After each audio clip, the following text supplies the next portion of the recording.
जी अस्सलाम वालेकुम students. MCQ discussion start करते हैं।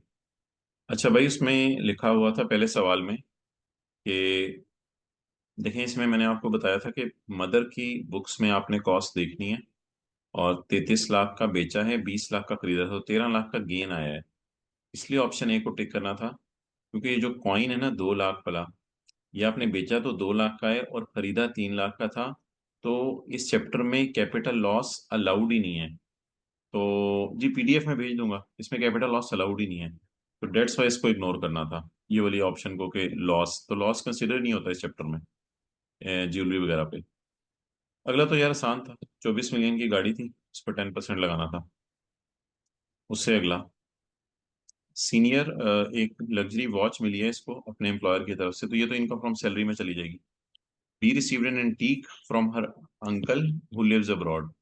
अब रिलेटिव से गिफ्ट मिलना किसी हेड में नहीं जाएगा, तो ये असल में टिक करना था, only gift by received by mister B is not taxable. ये सवाल था कि असद एक टैक्स कंसल्टेंट है और उसके क्लाइंट्स को, मिस्टर ए उसका क्लाइंट था, बी क्लाइंट था, सी क्लाइंट था, डी क्लाइंट था, ई क्लाइंट था, उसके क्लाइंट्स को डिफरेंट गिफ्ट्स मिले हैं।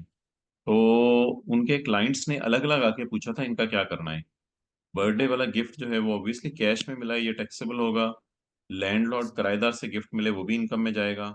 और क्लाइंट से गिफ्ट मिले हमने पढ़ा था वो भी जाएगा, वो जो गिफ्ट्स वाला सिनेरियो पढ़ा था हमने। तो सिर्फ ये वाला एक इनकम में नहीं जाना था, एज पर एम्प्लॉयर ने एम्प्लॉय को चीज दे दी है। वही 1,10,000 में से आपने 50,000 माइनस कर देना था। तो next, next is dividend is only final tax regime income, नहीं और भी फाइनल टैक्स रिजीम इनकम्स है। तो next, under the income tax law repair allowance is allowed under each head of income. Discussion miss ना हो जाए, HP पे YouTube पे अपलोड हो जाएगी, R2 का पेपर आप दें अपने टाइम पे 9:30। अंडर द, ये जो मैं 2-4 मिनट में बस खत्म कर रहा हूँ, ये आगे तो सीधे सीधे हैं। Under income tax repair allowance allowed under each head of income, नहीं ऐसा नहीं है, income tax her head of income में अलाउड नहीं होता। रिपेयर अलाउंस, रिपेयर अलाउंस से प्रॉपर्टी में अलाउड है। कासिम एक सिटीजन ऑफ पाकिस्तान है, वो जर्मनी में जाके उसने 2 महीने जॉब की है, तो फिर ये रेजिडेंट बंदा है, 10 महीने पाकिस्तान में रहा है and came back to Pakistan before end of year, और साल खत्म होने से पहले पाकिस्तान में आ गया था। तो भाई जब साल खत्म होने से पहले पाकिस्तान में आ गया था, तो अब इसमें हमने पढ़ा था सिटीजन हो और बाहर ही रहे तो फॉरेन सैलरी माफ होगी। तो सवाल लिखा था foreign salary must be taxed in Pakistan, must भी तो नहीं, ए, अगर उसने फॉरेन टैक्स दिया हुआ है। अब सवाल साइलेंट था इस बारे में कि फॉरेन टैक्स दिया या नहीं दिया, तो नीचे वाला ऑप्शन ज्यादा बेहतर था, his foreign salary may be exempt on fulfilling certain conditions. Option A नहीं आएगा जुहेब, ऑप्शन ए तब आएगा मस्ट बी टैक्स्ड इन पाकिस्तान। नीचे नीचे वाली ऑप्शन देखो ना, उसमें क्या लिखा हुआ है, उसमें लिखा हुआ है his foreign salary may become exempt on fulfilling certain condition, यानी कि उसने आपको इंडिकेशन दे दी है कि इंडिके अगर कोई कंडीशन पूरी होगी, तो ऐसी सूरत के अंदर जो है वो हम, मैं क्वेश्चन एंड पे लेता हूं, अगर कोई कंडीशन पूरी होगी, जी R2 का जिनका है चले जाएं यूट्यूब पे, ये शेयर होगा। अगर कोई कंडीशन पूरी होगी तो माफ है, तो फिर कंडीशन आप पूरी कर सकते हैं। पॉइंट, ये जो दूसरा वाला पॉइंट है ये ज्यादा वैलिड लग रहा है, क्योंकि कंडीशन ये है कि आप टैक्स पे कर दें। फॉरेन टैक्स पेड के बारे में सवाल साइलेंट था कि उसने फॉरेन कंट्री में टैक्स पे किया या नहीं किया, तो अगर फॉरेन कंट्री में टैक्स पे किया है तो फिर माफ हो जाएगा। जी राना मोहम्मद अहमद, ये जैसे ना लिखो यानी ये ही बात है। रिपेयर अलाउंस हमेशा इमोबल प्रॉपर्टी रेंट पे देंगे तो नहीं, अगर इमोबल प्रॉपर्टी प्लॉट है तो फिर कैसे रिपेयर अलाउंस माइनस होगा। हाँ अगर बिल्डिंग है तो फिर माइनस हो जाएगा, इमोबल प्रॉपर्टी तो प्लॉट भी है और इमोबल प्रॉपर्टी बिल्डिंग भी है। अ नोशनल एक्सपेंस, एक नोशनल एक्सपेंस जो है वो allowed on selling every type of security, नहीं एवरी टाइप ऑफ सिक्योरिटी भाई मैं सवाल नहीं ले रहा ना, मैं पढ़ा हूँ इस वक्त। नोशनल एक्सपेंसेस सारी सिक्योरिटीज पे तो माइनस नहीं, हमने कहा था कुछ ऐसी सिक्योरिटीज हैं जो, भाई मैं सारी चीजें खुद डिस्कस कर रहा हूँ, सवाल एंड पे ले रहा हूँ, मैं किसी का सवाल नहीं पढ़ा।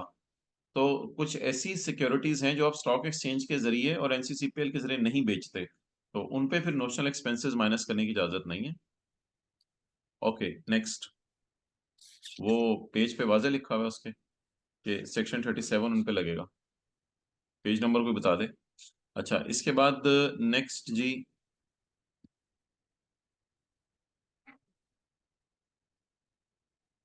अगर एक ऑथर 24 महीने ले, भाई ये 24 महीने था या 24 महीने से ज्यादा था। 24 में ही इसका notional expense allowed on selling every type of security, yes जवाब नहीं है, यही तो मुस्तफा बताया है आपको। कोई स्टूडेंट पेज नंबर जरा मुझे बता दे। Page 238, well done. पेज 238 पे ये लिखा हुआ है कि अगर आपने एनसीसीपीएस स्टॉक एक्सचेंज के अलावा बेची है तो फिर नोशनल एक्सपेंसेस माइनस नहीं हो सकते। अच्छा, ऑथर का ये पॉइंट ट्रिकी था। कितने लोगों ने इसको यस कर दिया था? असल में 24 मंथ नहीं है, 24 मंथ से ज्यादा है। ओह, ओह लिख दें अगर जिससे ये स्किप हो गया। जी यस कर दिया था। हाँ, नहीं करना था ना, 24 मंथ से ज्यादा वाले पे ये ऑप्शन थी। नेक्स्ट, इन रेयर केस में deduction will be allowed under FTR, बिल्कुल नहीं। एफटीआर फाइनल टैक्स रिजीम में कभी डिडक्शन अलाउ नहीं होती। मैं आगे पहुंच गया हूँ, आप वो ना लिखें। All allowances received by an employee from an employer are taxable under the head income from salary. ये बात बिल्कुल फॉल्स है मेरे भाई। ऑल अलाउंसेस आर अलाउड, बिल्कुल जो जो अलाउंसेस ऑफिशियल ड्यूटीज के लिए हैं वो तो इनकम में नहीं ऐड होते। Cash loan given by one person to another person, cash loan given by one person is always chargeable under income from other source. ये यस नहीं करना था, ये नो करना था, क्योंकि हमने पढ़ा था कि अगर पर्सन देने वाला बैंक हो, well done Noman Bashir, bank हो और फिर किसी बंदे को दे रहा हो तो वो कैश में दे सकता है। No reduction is allowed from income from interest income falling under final tax regime. तो इंटरेस्ट अगर फाइनल टैक्स रिजीम में गिर रहा है उसकी डिडक्शन अलाउ नहीं होगी। फाइनल टैक्स रिजीम में हाँ गिरने वाले की डिडक्शन अलाउ नहीं होगी, बिल्कुल ऐसे ही है। अगर एक एम्प्लॉय बोनस लेता है एम्प्लॉयर से तो he can deduct certain expenses from it. नहीं नहीं भाई, सैलरी के चैप्टर में तो खर्चे माइनस करने की इजाजत ही नहीं है। तो bonus, over time, basic salary, house rent allowance, इसमें से कोई खर्चे माइनस करने की इजाजत नहीं है। तो सैलरी के चैप्टर में खर्चे माइनस करने की इजाजत नहीं है। Depreciation is allowed for capital expenditure under income from other source. Depreciation minus करने की इजाजत है under the income from other source. हाँ, सिर्फ एक सूरत में, जब बिल्डिंग को प्लांट मशीनरी के साथ किराए पे दें। Gift receive from relative when sold, relative से जब गिफ्ट लेके आप आगे बेचें तो ये कैपिटल गेन में ही जाएगा। बोनस आपने पढ़ाया ही नहीं भाई, सैलरी के चैप्टर के दूसरे सफे पे जाके देख लें, बोनस, ओवर टाइम और ये सारा लिखा हुआ है। Gift receive from relative when sold is, और जी लास्ट लाइन मोहम्मद अली कह रहे हैं, gift receive from relative when sold is always, नहीं गिफ्ट रिलेटिव वाला हमेशा तो नहीं कैपिटल गेन में जाएगा। अगर रिलेटिव ने गाड़ी गिफ्ट की और आगे आपने बेच दी तो वो कैपिटल गेन में तो नहीं जाएगी, वो तो किसी हेड में भी नहीं जाएगी, वो तो पर्सनल चीज बेची है। इन काइंड गिफ्ट्स, यानी कैश नहीं, in kind gifts are taxable under the income from other source. May be सही बात है, क्योंकि असल में देखें कई कई दफा ऐसा होता है कि इन काइंड गिफ्ट आपको मिलता है और वो रिलेटिव से मिलता है तो वो किसी हेड में भी नहीं जाता। Gain on sale of gold bangle, नहीं हसन, यस वाले भी हैं, ये एक और यस वाला है, ऊपर भी यस वाला आ रहा है। ज्वेलरी, सारा ने ज्वेलरी बेची है, ये taxable under the head capital gain. क्या मतलब गोल्डन बैंगल लिस्ट में नहीं है? गोल्डन बैंगल ज्वेलरी नहीं होती यार, जाने दो।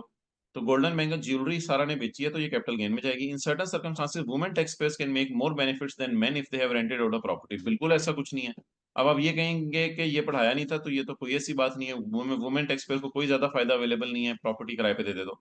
Non adjustable advance for plot, ये किसी हेड ऑफ इनकम में नहीं जाएगा। नॉन एडजस्टेबल, ये किसी हेड ऑफ इनकम में नहीं जाएगा, क्योंकि ये प्लॉट का है, सेक्शन 16 प्लॉट पे नहीं लगता। Tax on vacant plot, vacant plot के ऊपर जो टैक्स लगता है मेरे भाई, ये चार्जेबल है इन सर्टन सर्कमस्टांसेस। ये सर्टन सर्कमस्टांसेस में चार्जेबल है, बिल्कुल चार्जेबल है। जब वेकेंट प्लॉट आपका जो है वो उसकी वैल्यू 25 मिलियन से ज्यादा हो, डीम्ड इनकम वाला कॉन्सेप्ट था इसमें। ओवर टाइम यानी खाली प्लॉट है फिर भी टैक्स देना पड़ सकता है, 25 मिलियन ही था ना मेरे ख्याल से। 25 मिलियन था, 2.5 मिलियन था, 25 लाख से ज्यादा, 2.5 मिलियन था मेरे ख्याल से, उससे जब वैल्यू ज्यादा हो। सेक्शन 7E में जो लिखा हुआ था 25 मिलियन था। ओके, हाँ 2.5 करोड़ था, सही है, your right. Overtime receive by army officers from government. अब देखें, सैलरी के चैप्टर का दूसरा सफा खोल के देखिएगा। ओवर टाइम का क्या करना है? ओवर टाइम को मेरे भाई इनकम में आपने डालना होता है। इसमें हमने कुछ नहीं पढ़ा होता कि गवर्नमेंट ऑफिशियल्स के लिए माफ है, नहीं है माफ है। आर्मी का तो एग्जाम था, कहाँ पढ़ा है ओवर टाइम, कहाँ माफ पढ़ा है? आर्मी ऑफिशियल्स के लिए कैपिटल गेन के चैप्टर में कुछ बेनिफिट पड़े थे यार, ऐसा तो ना करो। ओवर टाइम पेज 85 पे लिखा हुआ है, वहां देख लो, ओवर टाइम आर्मी ऑफिशियल्स के लिए कुछ माफ नहीं लिखा हुआ था। Bonus received by an employee is always chargeable to tax as income from salary. हाँ, अगर एम्प्लॉय को बोनस मिल रहा है तो वो हमेशा इनकम फ्रॉम सैलरी में ही जाएगा, जाहिर सी बात है। उसके बाद foreign source income of resident is always taxable. नहीं बढ़ाइया वेखे नहीं कदे हाँ, हमने। ये पहले क्लास में तो हमने पढ़ा था कि फॉरेन सोर्स इनकम रेजिडेंट की टैक्सेबल होगी, लेकिन अभी सैलरी के चैप्टर में आप देखें हमने पढ़ा था कि फॉरेन सैलरी तो माफ भी हो जाती है अगर वो कोई कंडीशंस पूरी कर रहा है, तो foreign source income is always taxable, always तो नहीं। तो फॉरेन सैलरी जो मिल रही है आपको फॉरेन कंट्री में, अगर आपने उस पर टैक्स वगैरह पे कर दिया हुआ है तो फिर तो माफ है। So that was very easy. Let me close this discussion first.